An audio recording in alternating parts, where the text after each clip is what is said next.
हम लोग एक गंभीर विमर्श के लिए एकत्रित हुए, उसी तरह बात करें।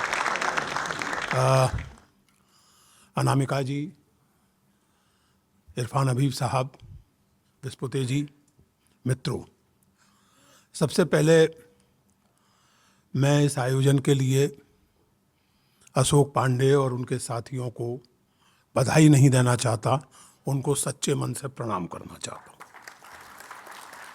इस आयोजन की सबसे बड़ी विशेषता ये है, अभी अशोक ने कहा कि बिना किसी कॉरपोरेट सपोर्ट के और इस तरह की चीज़ों के, ठीक है, वो बहुत अच्छी बात है, लेकिन सबसे बड़ी विशेषता ये है कि इस आयोजन में बैठे हुए अधिकांश चेहरे मुझे अपनी उम्र के नहीं लग रहे। ये मुझे सबसे महत्वपूर्ण विशेषता है इस आयोजन की। और बहुत सी बातें कही गई हैं और आप लोगों के धीरज की और परीक्षा लेना सर्वथा अनुचित होगा, क्योंकि खुद मुझे चयास लग रही है। इसलिए मैं बहुत संक्षेप में अपनी बात कहने की कोशिश करूंगा, लेकिन फिर भी थोड़ा समय लगेगा।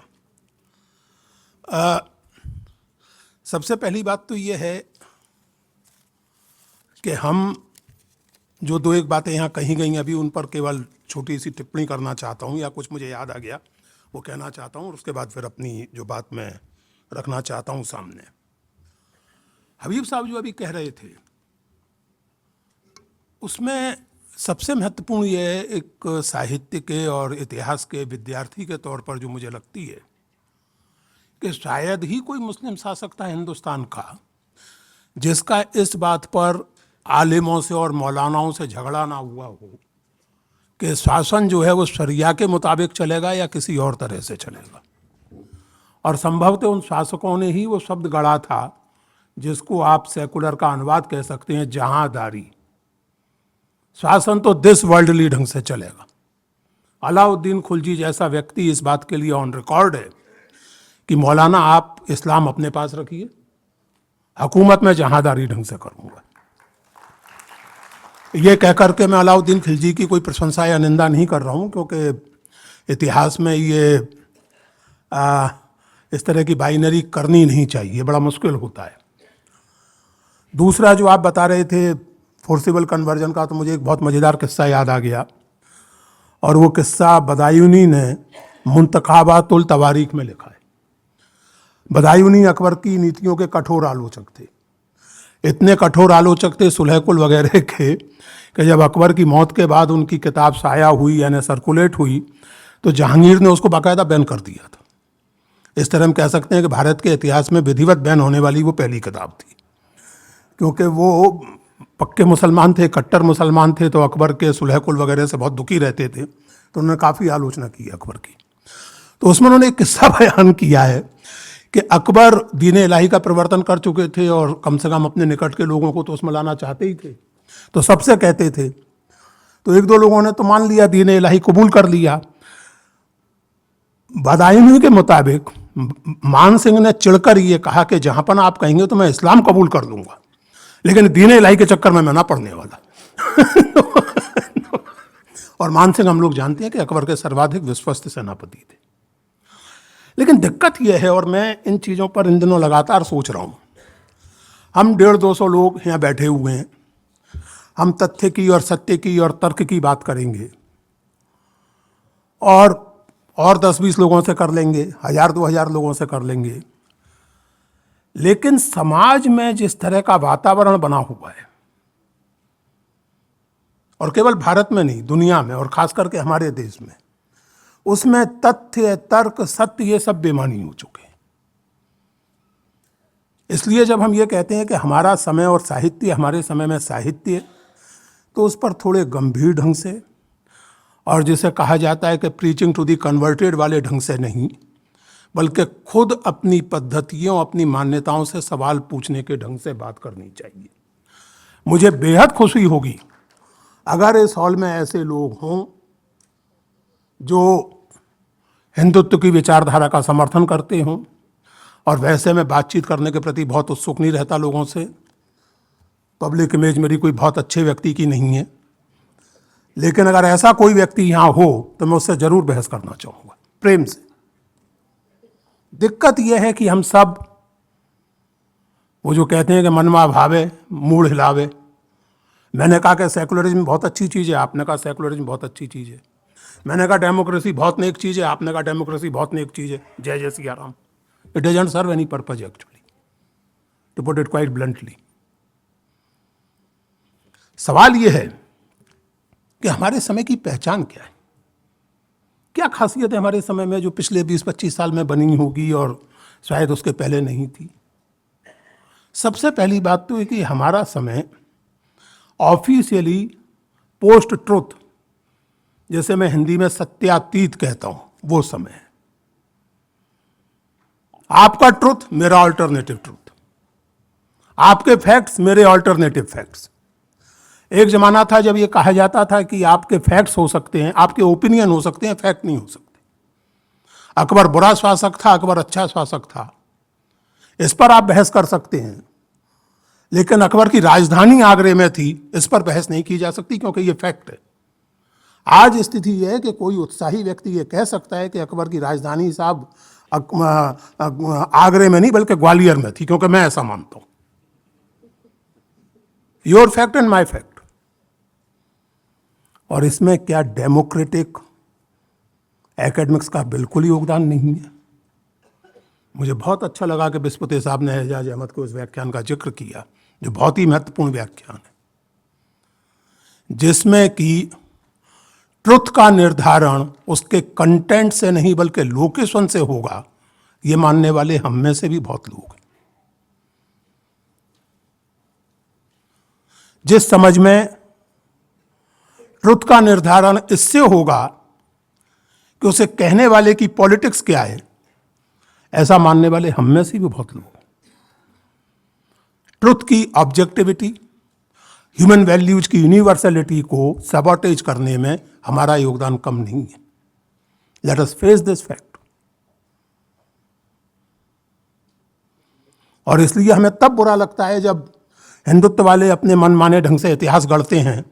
हमारे मित्रों में से अगर कोई मनमाने ढंग से इतिहास गढ़ने लगे तो हम ताली बजाने लगते हैं। Where is the method? यानी अगर आप बहस करना चाहते हैं, संवाद करना चाहते हैं, तो एक अगर मिसाल दूं, आप शतरंज खेलना चाहते हैं, तो ये कैसे हो सकता है कि आपका घोड़ा 2.5 घर चले और मेरा 5 घर चले? ये तो बड़ा मुश्किल हो जाएगा ना। अगर खेलना है तो दोनों का घोड़ा 2.5 घर ही चलेगा यार, या 5 घर चलेगा? बोले नहीं, आपका 2.5 घर चलेगा क्योंकि आप फला हैं, मेरा 5 घर चलेगा क्योंकि मैं फला हूं।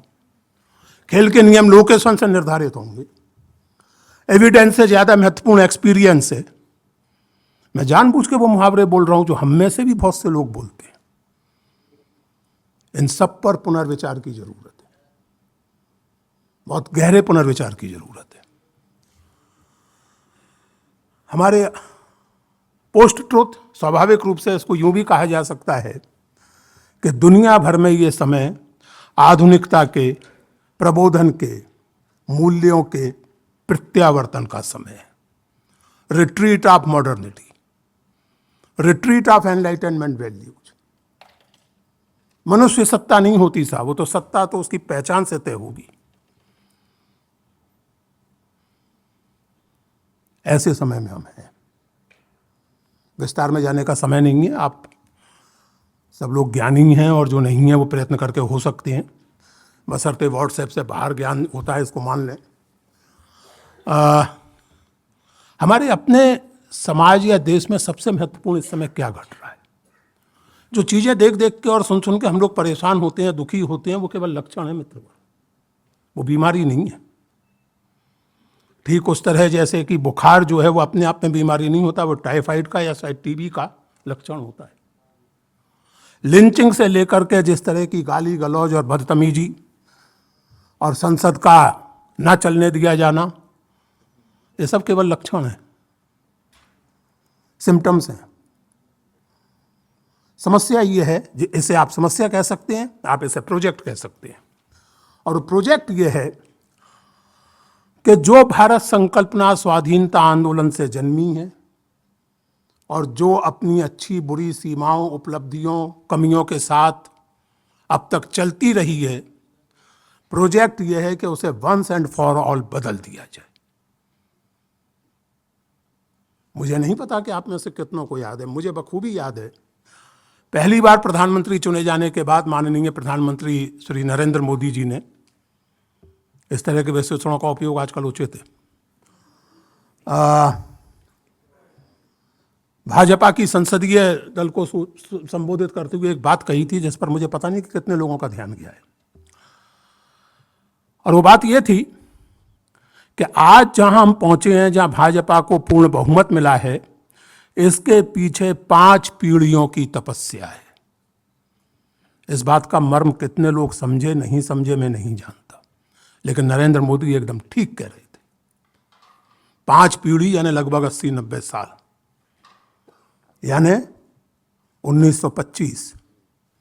और 1925 में क्या हुआ था आप लोग जानते हैं, और नहीं तो गूगल कर लीजिए। सही कहा नरेंद्र मोदी ने कि जो सफलता मिली है वो एकाएक नहीं मिल गई है, उसके पीछे 5 पीढ़ियों की तपस्या है। और इसलिए फिर वो सवाल पैदा होता है साहित्यकार के लिए भी और नागरिक के लिए भी कि जब आप एक नागरिक के तौर पर या साहित्यकार के तौर पर जब किसी तरह का राजनीतिक चुनाव करते हैं तो आप केवल उतना ही सोचते हैं जितना आसपास दिख रहा है, या थोड़ा पीछे भी देखते हैं और आगे भी देखते हैं। जो लोग 1912 के तथाकथित भ्रष्टाचार विरोधी आंदोलन का समर्थन कर रहे थे और जिनमें बड़ी तादाद में लेखक और बुद्धिजीवी शामिल थे, क्या उन्हें इतना सा नहीं मालूम था कि प्रकृति शून्य बर्दाश्त नहीं करती, कांग्रेस का शासन जाएगा तो सीपीएम का नहीं आएगा। मैंने कहा 2012, गलती हो गई, माफ कीजिएगा, आप समझ गए ना, ठीक है। तो आप एक आंदोलन का समर्थन कर रहे हैं, तथाकथित भ्रष्टाचार विरोधी आंदोलन। क्या साहब वो मैं भी अन्ना तू भी अन्ना, सेकंड गांधी। अजब स्थिति है, 2 दिन भूखे रहने लीजिए, दूसरे गांधी कहलाइए। मैं भी पिछले 2 दिन से भूखा था किसी कारण से, मैं तो डॉक्टर के कहने के कारण भूखा था। सुमन जी ने मुझे दूसरा गांधी अभी तक नहीं कहा। दूसरा गांधी, दूसरा गांधी।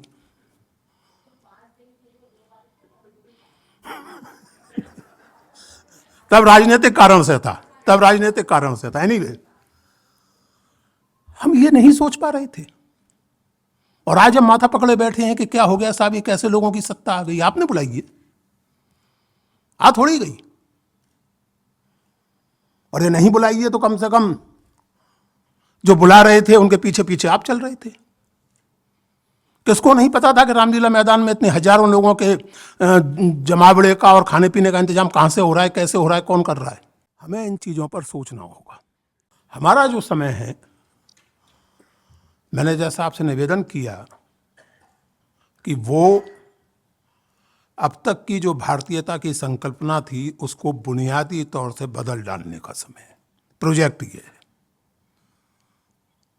उस संकल्पना की ताकत या इनके हिसाब से कमजोरी ये है कि चूंकि वो ऐतिहासिक अनुभवों पर आधारित है, यानी जैसे हम कंपोजिट कल्चर कहते हैं, वो कोई कांग्रेस की खुराफात नहीं थी। मुत्तहदा कल्चर जिसको कहते हैं, समन्वय संस्कृति जिसको कहते हैं, वो एक पॉलिटिकल स्लोगन नहीं है। वो हिंदुस्तान की संस्कृति का स्वाभाविक परिणाम है, और उस संस्कृति का जिसके कारण हिंदुस्तान में जो परंपराएं, जो धर्म, जो दर्शन बाहर से आए, हिंदुस्तान की समृद्ध सांस्कृतिक परंपरा से उन्होंने संवाद किया, बहुत कुछ सीखा और बहुत कुछ सिखाया। एक आस्थावान मुसलमान ये नहीं कह सकता कि परमात्मा तक पहुंचने के सैकड़ों मार्ग हैं। एक आस्थावान मुसलमान के लिए एक ही मार्ग है। आपके लिए होंगे सैकड़ों मार्ग, आस्थावान मुसलमान के लिए नहीं है। और जायसी आस्थावान मुसलमान थे। जायसी सूफी तस्करों में पीर माने गए, मुहक्के के हिंद कहे गए। वो कबीर की तरह आइकोनोक्लास्ट नहीं थे। और ये पंक्ति जायसी की है कि सरग नखत तन रोआ जेते, विधना के मारग हैं तेते। और ये कहने के लिए उस वक्त के हिंदुस्तानी इस्लाम ने जायसी के खिलाफ फतवे जारी नहीं किए। ये वो ताकत थी जिसके आधार पर ये भारत संकल्पना, आइडिया ऑफ इंडिया जिसको हम कहते हैं, वो आधारित थी। और इसी को आज बदलना है, निर्णायक रूप से बदलना है, सदा के लिए बदलना है। हम लोग संविधान की बात करते हैं। अभी 2 दिन पहले एक गोष्ठी हो रही थी, राजीव भार्गव की किताब पर बात हो रही थी, तो उसमें सुधींद्र कुलकर्णी ने कहा कि हम संवैधानिक मूल्यों के आधार पर तमाम तरह की विभाजनकारी राजनीति का मुकाबला करेंगे। तो मैंने उनसे निवेदन किया कि मूल्य तो ठीक है, मूल्यों की बात तो आप ठीक कह रहे हैं, लेकिन जहाँ तक दस्तावेज के तौर पर संविधान का सवाल है, वो तो एक डायनेमिक डॉक्यूमेंट है। 2/3 बहुमत के साथ, 3/3 बहुमत के साथ बदला जा सकता है। इसलिए केवल संवैधानिक मूल्यों की बात करने से बात नहीं बनेगी। आपको अपनी वैचारिकता के कुछ बिंदु एकदम स्पष्ट करने होंगे, और वो स्पष्ट करने के लिए ये जरूरी है, बतौर लेखक के, बतौर साहित्यकार के, कि हम इस बात को महसूस करें कि अब ये वो समय नहीं है जबकि हम साहित्य और समाज के संबंध के बारे में अमूर्त ढंग से बात कर सकें, या बड़ी अच्छी अच्छी लगने वाली, जो सबको खुश करें, ऐसी बातें कर सकें। मुश्किल है अब। वैसे भी जो बातें सबको खुश करें, उनसे थोड़ा चिंतित होना चाहिए। सबको खुश करने वाली बातें आमतौर से अच्छी बातें नहीं होती हैं, मेरा निजी अनुभव ये है। लेकिन साहित्य लेखक के तौर पर, मैं रिसर्चर हूं, मैं काम करता हूं, लेकिन मैं बुनियादी तौर से साहित्य का विद्यार्थी हूं। इतिहास पर रिसर्च करता हूं, आरंभिक आधुनिक कालीन इतिहास पर। पिछले कुछ दिनों से स्वाधीनता आंदोलन के इतिहास पर काम कर रहा हूं। और इससे मुझे एक बात याद आई, हबीब साहब, जो आप कह रहे थे, इंडियन नेशनलिज्म। मुझे लगता है कि इंडियन नेशनलिज्म की एक सबसे बड़ी विशेषता ये थी कि वो केवल भारत के सांस्कृतिक अनुभव पर नहीं, बल्कि यूनिवर्सल ह्यूमन वैल्यूज के प्रति कमिटमेंट पर आधारित था। और ये बात सबसे स्पष्ट रूप से सामने आती है दादा धर्माधिकारी द्वारा दिए गए शब्द में। दादा धर्माधिकारी भारतीय राष्ट्रवाद को मानवनिष्ठ भारतीयता कहते थे, ह्यूमन नेशनलिज्म। ये जरूरी था ये कहना, क्योंकि नेशनलिज्म का एक रूप और उससे उत्पन्न होने वाली महाभयानक स्थितियां भारत की आजादी के कुछ ही 2 ही साल पहले दुनिया देख चुकी थी। एशिया में जापान और यूरोप में जर्मनी और इटली, सब राष्ट्रवादी थे, घनघोर राष्ट्रवादी थे। और इसलिए 1950 या 51 में लिखी गई इस छोटी सी पुस्तक में, जिसका शीर्षक ही है मानवनिष्ठ भारतीयता, दादा धर्माधिकारी ने स्पष्ट किया कि जब हम भारतीय राष्ट्रवाद की बात करते हैं तो वो किस तरह प्रचलित राष्ट्रवाद अवधारणाओं से अलग है। तो खैर, मैं ये कहना चाहता हूं कि इस समय में, जबकि वो प्रोजेक्ट कामयाबी के खतरनाक हद तक नजदीक पहुंच चुका है, आंखें मूंदने से कोई फायदा नहीं है। तो तुलसीदास जी की ये बात याद रखने से कोई फायदा नहीं है कि मूंदे आंख कतऊं कछु नाही। आंखें मूंद लिया, कुछ है ही नहीं, किस्सा खत्म हुआ। लेकिन ऐसा है नहीं। बहुत ही मोटा पॉपुलर कल्चर से उदाहरण लें आप। 2005 में फिल्म आई थी जोधा अकबर, जो अकबर को जबरदस्त रूप से ग्लोरीफाई करती थी। थोड़ा बहुत विरोध हुआ था, हालांकि उस समय भी कुछ लोगों को लगता था कि ये फिल्म पता नहीं चलेगी या नहीं चलेगी, लेकिन चली, और बहुत चली। अभी पिछले दिनों फिल्म आई है एक पठान नाम की।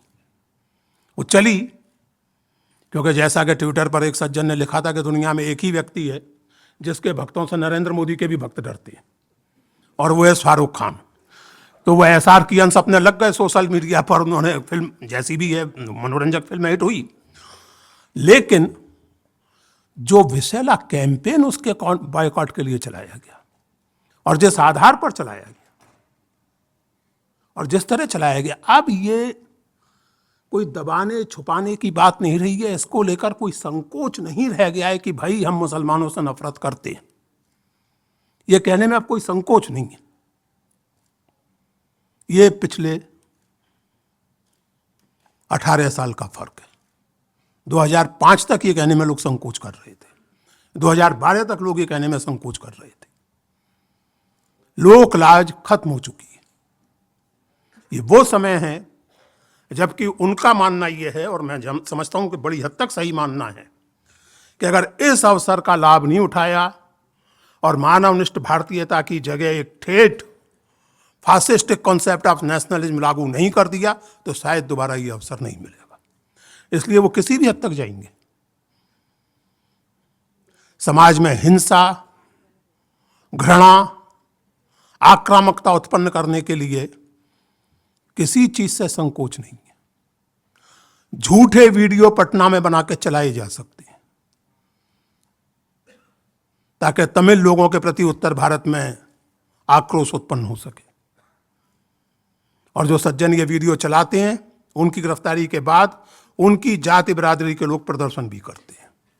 मैं दावे से कह सकता हूं कि वो सज्जन अगर किसी पॉलिटिकली करेक्ट जात के होते तो उनकी जात के लोग प्रदर्शन कर रहे होते। सच्चाई ये है। इसलिए मित्रों, भय, मेरे उपन्यास नाकोहस का एक पात्र कहता है कि जिससे भय होता है उस पर करुणा नहीं होती। मुझे नहीं मालूम कि आप में से कितनों ने देखा है नहीं देखा है। मैं चूंकि जेएनयू में रहता था और उस जमाने में कुछ ज़्यादा ही आबादी थी जेएनयू में। मैंने सांप के छोटे छोटे बच्चे देखे हैं, सपोले, बेहद खूबसूरत लगते हैं, बेहद खूबसूरत, लेकिन उन्हें पांव से कुचलते समय आपको कोई करुणा नहीं होती, क्योंकि आपके मन में एक इंस्टिंक्टिव भय है सांप के प्रति। तो जिससे भय हो उस पर करुणा नहीं होती। और इसीलिए करुणा जो मनुष्य को परिभाषित करने वाला भाव है और परकाया प्रवेश के जरिए साहित्य जिस भाव को उत्पन्न करने का सर्वाधिक प्रभावी माध्यम है, उसको स्थगित करने के लिए, उसको बेअसर करने के लिए जरूरी है कि समाज में एक परपीचुअल भय का वातावरण बनाया जाए। डर, हम ऐसे समय में जी रहे हैं जिसे डर परिभाषित करता है, जिसे एक ऐसा प्रोजेक्ट परिभाषित करता है जो बुद्धि विरोधी है, घोषित रूप से बुद्धि विरोधी है, जो घोषित रूप से बुद्धिजीवियों को आतंकवादी कह सकता है, जो रोमिला थापर जैसे स्कॉलर का आईआईसी जैसी जगह में विरोध कर सकता है और व्याख्यान में बाधा उत्पन्न कर सकता है। आईआईसी तो आप जानते हैं दिल्ली की बड़ी एलीट जगह है। वहां रोमिला थापर के व्याख्यान देने का विरोध होता है, बाकायदा नारेबाजी होती है। ये जो मन भड़ स्थिति है इस समय, ये हवा में से नहीं पैदा हो गई है। और इसमें साहित्य की बात अगर करें संक्षेप में, तो ये एक ऐसा भी समय है जबकि पढ़ने में किसी की रुचि नहीं है, लोग देखना और सुनना चाहते हैं। मैं निजी तौर से बुरी तरह चिढ़ जाता हूं कभी कभार। आया कोई, सर आपको टीवी पे देखा था। मैं कहता हूं 10 साल पहले आया था टीवी पे पिछली बार। मैंने कहा मेरी किताब अभी आई है साल भर पहले, वो पढ़ी या नहीं? कौन सी किताब सर? मैंने कहा भाड़ में जाओ। ये ऐसा समय, टीवी पर देखा था मैं 10 साल तो नहीं, लेकिन 6-7 साल से तो मैं आया नहीं टीवी पर, इक्का दुक्का यूट्यूब चैनल को छोड़ के। लेकिन वो सूरत आपको याद है। और इसमें अपनी गुस्से और हंसी मजाक को एक तरफ करके रखें और थोड़ा एक ऑब्जेक्टिव गंभीरता के साथ विचार करें, तो जैसा सामाजिक और मानसिक पर्यावरण टेक्नोलॉजी ने बनाया है उसमें ये स्वाभाविक है। अटेंशन स्पान की कमी, टेलीविजन पर 150 चैनल और मोबाइल में 50 तरह के तमाशे। अटेंशन स्पान आपका है ही नहीं। पढ़ने के लिए तो अटेंशन चाहिए, धीरज चाहिए। एकांत अपने आप में एक अपराध है। एकांत की स्थिति जो है वो अपराध है। डेव गेगर्स का नावल है, बहुत कमाल का नावल है द सर्किल। उसमें जो सर्किल नाम का कॉग्लोमरोट है, जो गूगल और माइक्रोसॉफ्ट का एक तरह से मिला जुला रूप है, उसकी पैरोडी है। उसका मोटो ही है प्राइवेसी इज थेफ्ट। आपके जीवन में कोई प्राइवेट मोमेंट नहीं होना चाहिए सिवाय वो जो आप वॉशरूम में बिताते हैं। बाकी आपको अगर ईमानदार हैं तो खुले रहिए, क्या दिक्कत है? क्यों छुपाते हैं सब कुछ? यानी मुझे अगर आप पर गुस्सा आ रहा है तो वो छुपाने की छूट मुझे नहीं है। मुझे आपको मार देना चाहिए मुझे गुस्सा आ रहा है तो। Privacy is theft. सतत क्रोध के वातावरण में आप हैं और इसीलिए नफरत का प्रोजेक्ट चल सकता है। साहित्य इससे आपको पीछे खींच सकता है, बशर्ते थोड़ी सी साधना आप भी करें और टेलीविज़न और मोबाइल फ़ोन दिन में संभवतः आधे घंटे के लिए ही सही बंद करके बराए मेहरबानी अखबार ना पढ़ने लगें, बल्कि कोई भी अच्छी कहानी उठा के पढ़ लें, कोई भी अच्छी कविता उठा के पढ़ लें, जिसकी भी आपको पसंद हो, चंद बरदाई से लेकर के जिसका भी आपको नाम अच्छा लगे, किसी की पढ़ लें। है हमारे पास समय, है हमारे पास रुझान। साहित्यकार समाज के लिए क्या करता है, ये बारंबार पूछा जाता है। एक जमाने में हम लोग पूछते थे रिटोरिकली कि साहित्यकार के लिए समाज क्या करता है। आज तो ये पूछना चाहिए कि समाज साहित्य को पढ़ता भी है या नहीं पढ़ता है। आपके कितने सेलिब्रिटीज ऐसे हैं जो साहित्यकार के तौर पर सेलिब्रिटी हैं? कम से कम हिंदी क्षेत्र वालों को इस सवाल का जवाब खोजना चाहिए। मराठी में बात अलग है, थोड़ी सी दक्षिण में अलग है, लेकिन हिंदी वाले इस सवाल का जवाब पूछें अपने आप से। क्या दिल्ली की सड़क पर आप कल्पना कर सकते हैं कि भीष्म साहनी जैसा लोकप्रिय लेखक भी निकल आए और लोगों ने पहचान लिया? क्योंकि कोई पढ़ता नहीं है। भीष्म जी को लोग तब पहचानने लगे जब वो एक फिल्म में आ गए। कौन सी फिल्म थी वो? मोहन जोशी हाजिर हो, या जब वो तमस नाम का सीरियल बन गया। यूनिवर्सिटीज में साहित्य हाशिए के भी हाशिए पर है। ज्ञान का अध्ययन का विषय है टेक्नोलॉजी और मैनेजमेंट, बाकी तो सब वक्त बर्बादी है। इतिहास साहित्य तो सबसे बड़ी वक्त बर्बादी है। इतिहास व्हाट्सएप से, और साहित्य भाषा पढ़ने के लिए हम लोग सीखा करते थे, वो क्या आता है, एक वो व्यवहारिक हिंदी और प्रैक्टिकल इंग्लिश। दरखास्त लिखना सीख लो, आ गई हिंदी। फार्म भरना सीख लो, आ गई अंग्रेजी। रेलवे का फार्म कैसे भरते हैं इतनी अंग्रेजी जाननी चाहिए, बाकी पर्याप्त है। और ये सब पिछले 8 साल में नहीं हो गया है। टेक्नोलॉजी और मैनेजमेंट की पढ़ाई का ऐसा महिमा मंडन, साहित्य और मानविकी का ऐसा हाशियाकरण सन 90 से शुरू हुआ था। सन 90 में प्रधानमंत्री नरेंद्र मोदी नहीं थे। इतिहास की ओर बहुत ज्यादा नहीं वापस जाना चाहिए हबीब साहब, लेकिन आगे देखने के लिए जरूरी है कि बीच बीच में पीछे देखते रहें आप। सीखना जरूर चाहिए इतिहास से। और मैं कोई 400 साल पुराने इतिहास की बात नहीं कर रहा, 30 साल पुराने इतिहास की बात कर रहा हूं। साहित्य पढ़ने का समय नहीं है, साहित्य की कोई पूछ है नहीं। और साहित्यकार क्या कर रहा है? साहित्यकार क्या कर रहा है? चिलम पी रहा है बैठ के, और क्या कर रहा है? आप क्या कर रहे हैं? एक और सवाल पिछले दिनों चर्चा हुई, प्रतिरोध की कविता साहब फलाना ढिमका। मैं उस बहस में ज़्यादा नहीं जाना चाहता, क्योंकि वो एक अलग ही गंभीर चर्चा का विषय है। केवल इतना संकेत करना चाहता हूँ कि कहा जाता है कि नागरिक और साहित्यकार के बीच में फ़र्क करना चाहिए, और मुझे बतौर साहित्यकार के जांचा जाना चाहिए, बतौर नागरिक के जांचने के दूसरे क्षेत्र हैं। ठीक बात है, मैं सहमत हूँ इससे। दिक्कत केवल ये है कि अगर कोई पुरस्कार मिला तो वो तो साहित्यकार पुरुषोत्तम अग्रवाल को मिलेगा। उसे खर्च कौन करेगा? नागरिक पुरुषोत्तम अग्रवाल या साहित्यकार पुरुषोत्तम अग्रवाल? इसी तरह अगर कोई सजा मिली तो क्या नागरिक पुरुषोत्तम अग्रवाल ये कह के बच जाएंगे? थानेदार को ये बात समझ में आ जाएगी कि भैया वो कहानी, वो उपन्यास नाकोस नाम का मैंने नहीं लिखा था, वो लेखक पुरुषोत्तम अग्रवाल ने लिखा था। थानेदार को ये तर्क दे सकूंगा मैं? तो साहित्यकार और नागरिक का भेद उतना सरल है नहीं जितना मान लिया गया है। और हमारा समय अब ऐसा समय नहीं है कि जिसमें सांकेतिक प्रतिरोध से आपका काम चल जाए। मैं ये नहीं कहता कि हर लेखक सड़क पर आ जाए, लेकिन कम से कम अपने लेखन में इस बदलते वक्त को दर्ज तो करे, इस बदलते वक्त का नोटिस तो ले, जिसमें बुद्धिजीवी होना अपराध हो गया है, जिसमें साहित्य क्या किसी भी तरह का गंभीर लेखन और विचार एक फालतू की गतिविधि बना दी गई है, जिसमें लिंचिंग हैज बीन नॉर्मलाइज्ड,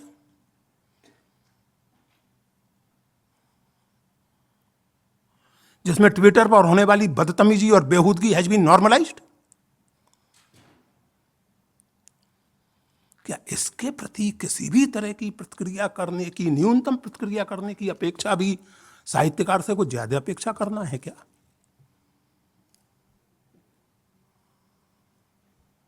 मित्रों, मैं थोड़ा उत्तेजित हुआ, इसके लिए क्षमा चाहता हूँ, लेकिन ये चीज़ें बहुत बेचैन करने वाली चीज़ें, फिजिकली ऑलमोस्ट सिक करने वाली चीज़ें। मेरी उम्र 67 साल है। मैंने 15-20 बरस पहले तक सपने में भी नहीं सोचा था कि मेरे आसपास का समाज वैसा होगा जैसा आज है।